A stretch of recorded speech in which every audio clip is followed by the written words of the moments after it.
Nah, tepat di HUT ke-75 RI, yuk kita cari inspirasi semangat juang bersama nih. Tepatnya dari narasumber spesial yang sudah hadir di studio pagi ini, Letkolsus Revila Ulina Piliang. Good morning, Bu Vila. Selamat pagi. Selamat pagi. Aku jawabnya pakai bahasa Indonesia gitu harus kan. Tegap, kita harus tegap. Aduh, senang banget ya pastinya karena belakangan banyak sekali diperbincangkan ya. Meskipun berangkatnya itu di tahun 2017-2018 ya Bu ya. Betul. Nah, gimana Bu dijadikan perbincangan banyak orang di tahun 2020 ini? Sebenarnya kaget juga kok bisa viral seperti ini. Ya kita ikutin aja memang karena masyarakat tuh pengen tahu gitu kan bisa juga. Iyalah, siapa yang Jadi nggak mau total tahu? bertugas berapa lama Bu Vila di Sudan ya? Ya di Sudan 1 tahun 1 bulan plus 1 bulan. Jadi nambahan attention tuh 1 bulan di situ. Yang harus digarisbawahi ini Bu Vila adalah komandan perempuan wanita pertama di dunia ya untuk pasukan perdamaian PBB ini. Nah waktu itu gimana sih Bu awal mulanya akhirnya bisa bergabung dan juga berangkat ke Sudan, ke negara konflik itu? Waktu saya dinas di Paskas ya dari ASOP nyuruh ikut tes MIOP gitu. Sebagai prajurit ya siap ikut tes. Ya. Lulus.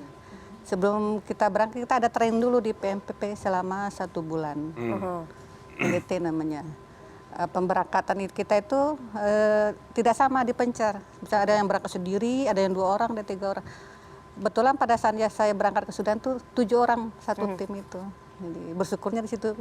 Ada temannya setidaknya Bu ya. Gitu, tapi Bu satu-satunya perempuan waktu itu yang berangkat. Iya betul. Nah itu Bu satu-satunya perempuan itu kan menjadi menarik ya. Selain mungkin karena tugas, tapi apa yang membuat saat itu akhirnya Ibu Vila yang justru berangkat begitu sebagai perempuan yang juga akhirnya bisa menjadi satu-satunya perempuan sejauh ini? Penempatan penempatan jabatan di sana itu dari Mabes TNI ya. Kita misalnya yang dapat di Sudan siapa, yang dapat di daerah lain siapa. Kebetulan saya dapatnya di Sudan. Satu tim itu cewek juga. Namanya tugas baik cewek cowok kita siap aja sih. Siap berangkat. Meskipun ya pokoknya udah nggak mandang gender lagi gitu ya Bu ya. Dan kalau untuk menjadi komandan itu seperti apa Bu? Di sana saya sebagai Chief U9 itu ya. Chief U9 itu di Sudan, Chief itu kan ada 9, Chief 1 sampai 9 kan. Chief U9 itu tentang CIMIC, Civil Military Koordinasi. Jadi langsung terjun ke masyarakat berkoordinasi gitu. Jadi tugasnya ngapain Bu Vila selama 1 tahunan lebih di sana? Tugas kita itu, saya kan sebagai U9 itu menjembatani Satgas yang mau merenovasi rumah di sana, ke klinik, jalan-jalan gitu kan. Karena pemberian dari obat-obatan gitu, masyarakat sekitar. Kayak TMB namanya kita ya. Iya. Wow, terbayang ya. tapi ya Hebat, terjun hebat. langsung ke negara konflik tapi langsung juga ketemu sama masyarakatnya di negara konflik ya Bu. Pasti itu nampaknya lebih tinggi tingkat kewaspadaannya ya. Seperti apa Bu resiko-resikonya Bu yang kebayang sama kita kan kalau negara konflik ya penuh dengan peperangan. Serem gitu ya. Iya. Risiko pasti ada. Kita kan harus waspada dimanapun kita berada gitu. Risiko. Kalau kita keluar dari camp, kita harus ada escortnya, harus ada pengawal gitu kan, tidak boleh pergi sendiri. Harus ada prosedur yang harus kita ikuti. Seandainya kita pergi sendiri, nanti di hijack, risiko kita yang nanggung. Waduh, di hijack diculik gitu ya Bu ya, agak serem juga. Nah itu ngomong-ngomong soal serem Bu, satu sisi Ibu adalah tugas komandan, tapi di sisi yang lain juga Bu Vila adalah ibu dari 2 anak. Nah, pasti kan mungkin waktu mau berangkat agak berat, mungkin sedih atau gimana keluarga saat itu mendukung Ibu untuk berangkat ke wilayah konflik ke Sudan? Kalau untuk keluarga pasti mendukung ya kegiatan kita. Namanya kita tugas, kita siap. Alhamdulillah di sana kita ada wifi yang bisa connect ke rumah gitu. Jadi video call setiap saat ada kesempatan bisa video call baik ke keluarga, ke teman, ke kantor bisa video call. Jadi tiap hari video call sama anak gitu ya? Iya. Bu kan anak-anak waktu itu berarti 2017-2018 tuh udah remaja juga ya Bu ya. Ada gak Bu komentar-komentar mereka waktu pas Ibu bilang mau berangkat nih ke Sudan? Ada. Apa tuh Bu? Ngapain jauh-jauh amat ke mana itu Sudan? Nggak takut katanya. Ya, takut tapi doakan aja ya Dek ya supaya Mami sehat di sana. Iya, Mam, didoain tiap malam katanya. Nah, dan sudah kembali ke tanah air, bangga pastinya kan. Iya, Kita iya. juga bangga punya sosok seperti ibu yang sangat menginspirasi. Betul, betul, betul. Bu, ini saya baca-baca, katanya ibu sebetulnya nggak mau jadi prajurit ya Bu, maunya jadi polwan. Itu gimana ceritanya Bu? Dulu saya kan tinggal di kampung. Yang dilihat di kampung itu hanya polisi gitu, polwan, belum ada TNI-nya di situ. Pas setelah kuliah baru tahu, itu pun adanya Kowat yang tahu. Iya. Iya, iya, iya. Gimana caranya supaya bisa masuk TNI gitu kan. Saya ikuti organisasi Menwa, Oke. resimen mahasiswa. Di sana juga kita ada dibekalin gitu, seandainya masuk TNI, tesnya sama seperti ini gitu, seperti masuk Menwa juga sih.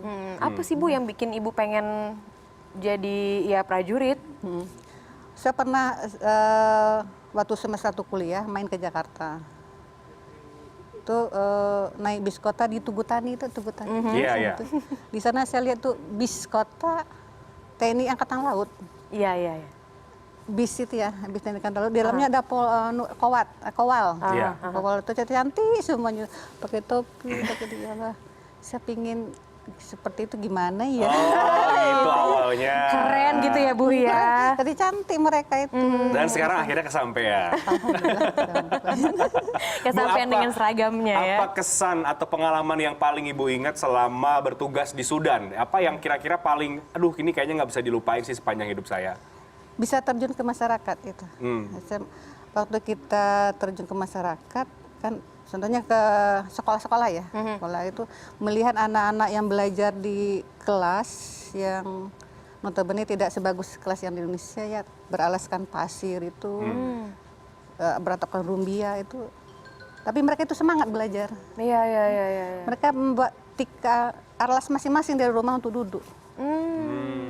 Duduknya di lantai itu. Tapi mereka semangat, saya lihat tuh.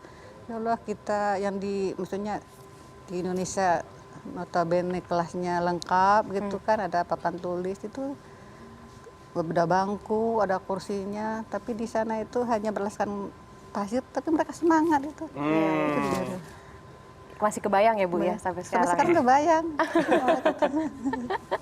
Waduh, kita juga ya meskipun sulit dan tidak bisa membayangkan sama seperti yang Ibu bayangkan sekarang ya, tapi tentu itu banyak sekali pelajaran yang bisa kita ambil dari pengalaman Ibu di sana. Nah Bu, di hari ulang tahun Republik Indonesia yang ke-75 ini, ada gak Bu yang mau disampaikan ke masyarakat di masa pandemi seperti saat ini ya Bu ya, apalagi? Apa yang mau Ibu sampaikan? Untuk masyarakat Indonesia dimanapun berada, kita harus waspada ya, tetap waspada bahwa COVID ini memang ada. Untuk itu, kalau terpaksa keluar rumah, lengkapi diri dengan masker, sarung tangan, atau bawa hand sanitizer, atau bawa perlengkapan pribadi sendiri. Jangan lupa minum vitamin untuk menjaga stamina tubuh. Nah, itu dia. Itu. Berdoa supaya kita dan keluarga kita terhindar dari COVID-19 ini. Amin. Ya, ya, ya, ya. Bersama kita kuat, kita bisa. Merdeka. Oh, pasti Merdeka. Indonesia maju sesuai dengan slogannya ya untuk HUT 75 RI ini ya. Paling penting itu tadi ya, kita Betul. semua harus bersatu. Dan lawan kita di kemerdekaan ini ya Tidak kelihatan. COVID-19 itu nggak kelihatan ya Bu ya. kelihatan. Beda sama negara-negara konflik itu kan kelihatan ya Bu ya. Nggak kelihatan. Lah, musuhnya jelas ya. Kita mau Maksudnya perang, jelas. apa ini perang ini? Kita mau, tapi nggak kelihatan COVID-nya. Iya, iya, iya, ya Kita udah. berdoa Oke. dan waspada. Pasti. Nah, waspada.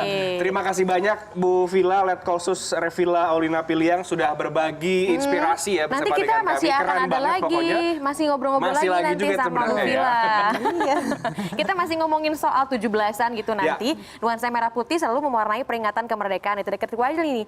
Untuk masalah makanan, ini Betul. banyak juga pedagang-pedagang yang akhirnya berkreasi membuat makanannya bernuansa merah putih Nah, loh. seperti apa kira-kira nanti kita akan hadirkan usai jeda, tetap bersama kami di Good Morning.